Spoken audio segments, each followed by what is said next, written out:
विरासत न्यूज़ में आपका स्वागत है। मैं हूं नासिर अली। यहाँ मलिक मार्केट ईदगाह में हूँ इस वक्त में, और आप देख सकते हैं कि यहाँ पर हज़ारों की तादाद में लोग जो है वो मौजूद है। हज़ारों नहीं बल्कि लाखों की तादाद में एंटी एंक्रोचमेंट एक प्रोटेस्ट है ये, जो सुजवा बठंडी और चौवादी की आवाम ने मिलकर किया हुआ है। और 3 दिन की जो वो कॉल दी है प्रोटेस्ट के लिए, अगर आवाम का साथ रहा तो। आपको बताते चले कि नोटिस आए थे प्रशासन की तरफ से कुछ लोगों के नाम के, और उन पर जो है वो एंक्रोचमेंट का केस लगा हुआ था और उनके घरों को गिराए जाने की जो है तैयारी की जा रही थी। इसी मुद्दे को लेकर ये प्रोटेस्ट उमड़ पड़ा था। परसों उन्हें सुजवा मोड़ पे रोक दिया गया, लेकिन आज जो है वो मलिक मार्केट ईदगाह तक। क्या कुछ है इस प्रोटेस्ट में, कहाँ तक जो है वो ये आवाज़ है और कितना गम, गुस्सा और बेचैनी है, ये जानने की कोशिश करते हैं। सत्य इस वक्त जोरावर सिंह जी जुड़े हुए हैं। आपका स्वागत है हमारे चैनल में। सर, आज जो है वो बहुत सारी कम्युनिटीज़ के लोगों ने, अलग अलग धर्म के लोगों ने जो है वो मिलकर एक प्रोटेस्ट किया हुआ है, और मुझे लगता है कि आज तादाद भी जो है वो बहुत ज़्यादा है। बता सकते हैं आप रीज़न क्या है और क्या डिमांड्स है आज आपकी, किन वजूहात पर जो है वो आज आपने जो है वो प्रोटेस्ट किया हुआ है? धन्यवाद आप सब लोगों का, और धन्यवाद इन सब लोगों का। तो मैं ये कहना चाहूँगा कि जैसे गवर्नमेंट ने एक ऑर्डर निकाला था कि जो स्टेट लैंड है, कायचराई है और रोशनी एक्ट के अंदर जितनी भी लैंड है वो रिट्राइव की जाए, तो उसके लिए हमें एक बड़ा ही आज एक सुखद समाचार मिला है कि गवर्नर साहब ने ये ऑर्डर किया है वर्बली कि भाई जिनकी 5 से 10 मरले तक लैंड है जो रेजिडेंशियल है उसको नहीं टच किया जाएगा। तो ये बहुत अच्छी बात है, लेकिन साथ साथ मैं ये उनसे रिक्वेस्ट करना चाहूँगा कि कुछ ऐसे हमारे गरीब लोग हैं जिन्होंने मरला 2-2 मरले या 4 मरले की जगह में उन्होंने कोई कमर्शियल अपना काम शुरू किया है, उसके लिए भी उनको कुछ ऐसा ऑर्डर निकाल देना चाहिए। और साथ से ज़रूरी है ज़मींदारों का, जो ज़मींदार जिनका पूरा परिवार इनका चल रहा है, जो जिनके पास काफ़ी सालों से वो ज़मीन है, जिनके पास कोई नौकरी भी नहीं है और वो लोग ज़मीन से ही अपना घर बसर कर रहे हैं, और उनके लिए भी एक रोशनी एक्ट जो था जिसको डिस्पोज ऑफ बाद में कर दिया गया, उसमें भी एक पॉलिसी तैयार की जाए ताकि ज़मीन उन लोगों के पास है उनको भी हक दिया जाए और वो अपना परिवार जो है चला सकें। नहीं तो इतने और बेरोज़गार पैदा हो जाएंगे, और वो जो लोग और बेरोज़गार होंगे, हम कहाँ पे उनको स्टेट कहाँ पे उनको एम्प्लॉयमेंट देगी। तो मेरी एक रिक्वेस्ट है, अगर आप कमर्शियल लैंड भी ले रहे हैं लोगों से, अगर उसका कोई अल्टरनेटिव है तो ज़रूर ले लीजिए, लेकिन वो भी बेरोज़गार हो जाएंगे अगर आप उनको वहाँ से उनकी छोटी दुकानों से उनको हटाएंगे। ये सोचना हमारा, मैं समझता हूँ हमारे गवर्नर साहब जो बहुत एक्सपीरियंस होल्ड हैं, मैं दिल से उनको रिक्वेस्ट करता हूँ कि वो ये ज़रूर सोचें कि अगर किसी को डिसलोकेट करना है तो उसकी सेकंड जो ऑप्शन है वो ज़रूर होना चाहिए ताकि उसका रोज़गार चल सके। आज बीजेपी की जब हुकूमत है, इसी दौर में जो है वो इस किस्म की रेगुलराइजेशन की बातें की जा रही, पर्टिकुलरली सुजवा, बठंडी और चौवादी वगैरह इलाकों की। इससे पहले अपनी जो लोकल हुकूमतें थी, जैसे आज़ाद साहब ने हुकूमत की, फ़ारूक साहब की रही, उमर साहब की, मुफ्ती सईद साहब, महबूबा मुफ्ती की, उस दौर में जो है ये आवाज़ें नहीं उठाई गई। तो उन लोगों पर इसकी कितनी ज़िम्मेदारी और कितना जो है वो इस वक्त इल्ज़ाम लगता है जिन्होंने उस वक्त ये मामला छोड़ करके आज बीजेपी पर सोतीला सलूक लगाने के लिए ये वक्त जो है वो हमें दिया है? ये बहुत ही अच्छा क्वेश्चन है कि हमारी जो लोग हैं इनको एक्सप्लॉइट ही किया गया है, और किसी ने भी अपनी रिस्पॉन्सिबिलिटी संभाल के जो कुर्सी पे बैठते हैं उसको रिस्पॉन्सिबली देखी ही नहीं। भाई मैं इस चेयर पे बैठा हूँ, ये एक संविधानिक चेयर है और ये पब्लिक को कैसे उनका हक दिवाना, ये कभी किसी ने सोचा नहीं है। लेकिन फिर भी मैं माननीय गवर्नर साहब का बड़ा दिल की गहराइयों से धन्यवाद करता हूँ कि उन्होंने कम से कम ये तो कह दिया कि रेजिडेंशियल को नहीं छेड़ा जाएगा, पर उन सब लोगों को अगर गवर्नर साहब ये पूरी तरह पॉलिसी बना के सेटल कर देते हैं कि ज़मींदारों को भी सेटल कर देते हैं, कमर्शियल वालों को भी सेटल कर देते हैं, रेजिडेंशियल वालों को भी सेटल कर देते हैं, ये दुनिया का इतिहास बन जाएगा कि गवर्नर साहब ने ये काम किया जो यहाँ के पॉलिटिकल पार्टियों ने 70 साल में धोखे ही दिए हैं। और आज ये एक ऐतिहासिक पॉइंट है। मैं गवर्नर साहब से दिल की गहराइयों से ज़रूर बेनती करूँगा कि वो ज़रूर इतिहास बनाएं और अपना जो एक मैं कहता हूँ गोल्डन वर्ड्स में उनका नाम लिखा जाए कि उन्होंने ये जितना भी डिस्प्यूट था जम्मू कश्मीर में, यहाँ पर तो 70% है ही स्टेट गवर्नमेंट की लैंड है, तो अगर वो करते हैं तो ये बहुत ही अचीवमेंट होगी उनके लिए भी और स्टेट के लिए भी, और उन लोगों के लिए भी लेसन होगा जिन्होंने सिर्फ आज तक कुर्सी में बैठ के उनका इंजॉय ही किया, मज़ा ही लिया, लोगों के जो मसले थे कभी उनकी ओर नहीं देखा है। Thank you very much. हमारे साथ इस वक्त यहाँ दिलशाद मलिक जी जुड़ी है जो यहाँ आज प्रोटेस्ट का हिस्सा बनी। मैडम, बहुत सारे आश्वासन दिए गए थे और उनके बीच में भी जो है वो बड़े सारे लोगों को नोटिस भेज दिए गए, जिनके पास 5-10 मरले थे, 10-15 कनाल का नोटिस आया।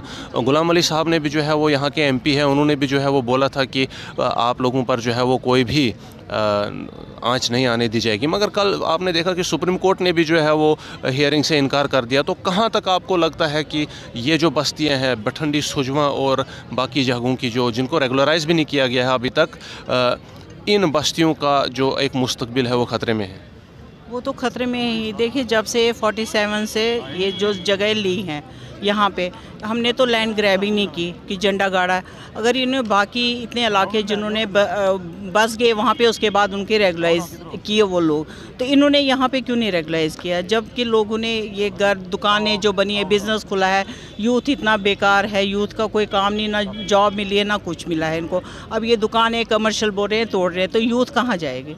तो पहले के ये गवर्नमेंट सोई थी, तब ये पटवारी तहसीलदार सोए थे, जब हर जगह जिन्होंने जगह ले ली, घर बनाए, उसके बाद उनको रेगुलाइज कर दिया। इधर क्यों नहीं किया? अब इनको नींद खुल गई कि यहाँ पे हमने तोड़फोड़ करनी। अभी आश्वासन दिया उन्होंने, हम 10 से 1 कनाल तक नहीं करेंगे कुछ भी। उसके बावजूद भी उन्होंने नोटिस भेज दी यहाँ पे, हर दुकानों पे, हर जितने भी कुछ घर हैं जिनको भी नोटिस गई है। तो हमें रिटर्न में चाहिए। अगर इन्होंने आश्वासन दिया, हमें तो रिटर्न में चाहिए। तब तक तो प्रोटेस्ट जारी रहेगा जब तक हमें रिटर्न में नहीं देंगे ये। आपने बात की कि कुछ और कॉलोनीज़ है जिनको रेगुलराइज किया गया, वो 20 से ऊपर कॉलोनीज़ है। तो आज भाजपा के दौर में ये आवाज़ उठाई जा रही। इससे पहले हमारे अपने लोगों की हुकूमतें हुआ करती थी। फारूक साहब ने भी जो है वो हुकूमत की, उमर साहब ने की, महबूबा मुफ्ती ने भी और मुफ्ती सईद साहब ने भी। तो कहाँ तक जो है वो ये इल्ज़ाम जो है वो उन पर लगता है कि उनकी जो एक नाकारा हुकूमत है, जो नाकाम पॉलिसियाँ, उनका शिकार आज आवाम हो रही है? इसके बारे में क्या बोल सकती हूँ। गलती तो हर किसी की है इसमें। मतलब उस वक्त भी होना चाहिए रेगुलाइज। अगर उन्होंने अपने दौर में भी किया होता, इस वक्त हमें सड़कों पे नहीं आना पड़ता। हम इस वक्त मजबूर नहीं होते। लड़के, नौजवान, ख़वातीन सब सड़कों पे आ चुके हैं। गलतियां तो हुई है, हर किसी से गलती हुई है। अब इस दौर में अगर इन्होंने, गवर्नमेंट ने अब ये करे, अगर ये गवर्नमेंट करे कि रेगुलाइज कर दे हमें, हम करने के लिए तैयार हैं। बाकी ये जो हमें रिटर्न में दे लिख के, रिटर्न में दे के हम आज के बाद, नहीं तो जब तक प्रोटेस्ट रहेगा हम मरने के लिए तैयार हैं। हम यहाँ पे ये बुलडोज़र नहीं चलने देंगे भटंडी सुंजवा में। हम सारे ख़वातीन सड़कों पे लेट जाएंगे, मगर आगे हम जाने नहीं देंगे। हम अपने बहन ये बच्चे भाइयों के साथ, बुज़ुर्गों के साथ हम ख़वातीन बराबर शरीक रहेंगे इस प्रोटेस्ट में, जब तक हमारा कोई फ़ैसला नहीं होगा। रिटर्न में नहीं हमें लिख के देंगे। अभी इन्होंने आश्वासन दिया, उसके बावजूद भी क्यों इन्होंने हमें नोटिस भेजी यहाँ पे? बाकी जिनके पास है 200-300 कनाल, उनको करिए। हम लोगों को क्यों करें? जिनके पास 1 कनाल 2 कनाल है, बच्चे हैं आगे, डिवाइड नहीं करना है बच्चों में। 2-2 मरले ही आएंगे ना हिस्से में, तो जाएंगे कहाँ? जिनके पास 2-4 मरले हैं, कश्मीर से लोग आए हैं, उन्होंने पीछे से घर बेच के यहाँ पे शिफ्ट हुए। अब यहाँ भी उनके घर टूटेंगे तो वो जाएंगे कहाँ? Thank you. Senior lawyer Mohammad Usman Salaria साहब जुड़े हुए हैं, आप देख सकते हैं। जी सलारिया साहब, आपने देखा कि आश्वासन पिछले दिनों भी बहुत ज़्यादा दिए गए, गुलाम अली साहब ने भी दिए और एडमिनिस्ट्रेशन की तरफ से भी दिए गए, लेकिन फिर भी जो एक गाइडेड तरह का एक निज़ाम चल रहा है और जो दिन ब दिन गरीब लोगों पर और जिनकी बहुत ज़्यादा कम ज़मीनें, उनको नोटिस आ रहे हैं। इस बारे में आप क्या कहेंगे कि कितना जो है वो हम इस वक्त अपनी जो एडमिनिस्ट्रेशन है उस पर एतबार करें? हाँ, देखिए, ये आज आपके सामने ये पुरअमन एक जुलूस निकला जो सुंजवा से चला और यहाँ कब्रिस्तान और ये जो है ईदगाह में आके इख्तिताम पजीर हो रहा है। और यहाँ आप देख रहे हैं कि हर एक जवान, बच्चे, बूढ़े और ऐसे बुज़ुर्गों के हाथों में ये तिरंगे झंडे हैं। ये बता रहे हैं कि तमाम जो अवाम है यहाँ की, डोगरा मुस्लिम हो, डोगरा सिख हो, डोगरा हिंदू हो, वो नेशनलिस्ट है और सेकुलर है। एक बात तो साबित आपको कर दी हमने यहाँ बता के, और हैं, हमें बताने की ज़रूरत भी नहीं है। ये एडमिनिस्ट्रेशन को पता है। हम कई बार अपना इम्तहान दे चुके हैं, हम यहीं रहे हैं, हमने यहाँ बड़े बड़े बहरान देखे, लेकिन उसके बाद हमने पसंद किया, हमारे बुज़ुर्गों ने यहाँ ही दफनाना अपने आप को पसंद किया और यहाँ दफनाए गए। आज का जो वक्त आ गया, कि आज कई सौ साल के बाद हमें या इन लोगों को ऐसा नोटिस आ जाना कि तुम 5 मरले 8 मरले 10 मरले पर वो हार्ड अर्न मनी सारी उम्र की जो उन्होंने कमाई की थी उससे तुम्हें बेदखल कर दिया जाएगा और डेमोलिश कर दिया जाएगा, ये गैर कानूनी है। और जो नोटिस आपने बताया आ रहे हैं, मैंने भी वो नोटिस एक परयूज़ किया, एक देखा है आज सुबह, उस पर कोई नाम नहीं है, वो विदाउट नेम है, आप भी देख लीजिए, मेरे पास उसकी कापी एक है। तो अब ऐसा हो रहा है कि एक विम्सिकल तरीके से और एक वो नोटिस आम तौर पे शाया वो दिए जा रहे हैं जिसमें 5 दिन का टाइम दिया गया है कि तुम वजह बयान करो कि तुम्हारा ये जगह को हम डेमोलिश या इसको जो कंस्ट्रक्शन हुई है इसको मस्मार क्यों ना कर दें।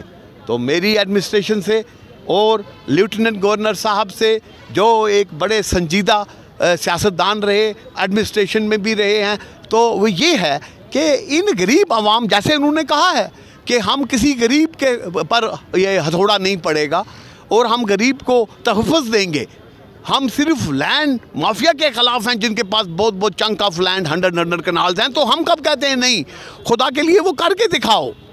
जिनके पास पलेशियस हाउसेस हैं, कमर्शियल एक्टिविटीज़ हैं, मल्टी स्टोरीज़ हैं, उनको पढ़ो ना, करो, बिस्मिल्लाह करो। हम कब कहते हैं नहीं। ये अवाम, कोई आपको आदमी इसमें से एक आदमी खड़ा कर दे, मैं यहाँ से बाहर रहूँगा, कि वो ये कह दे कि हम उनके साथ हैं, ऐसा कोई नहीं है। ये लोग अवाम आप दिखा रहे हैं, ये ख्वातीन, ये बच्चियाँ फाके घर से सुबह 7 बजे के बैठ के यहाँ निकली हैं। मैंने अपना काम छोड़ दिया कोर्ट का। ये क्या सब बेवकूफ़ लोग हैं? इन्होंने दुकानें पुल डाउन की हैं, पूरे हज़ारों और करोड़ों की जायदादें यहाँ बना के आए।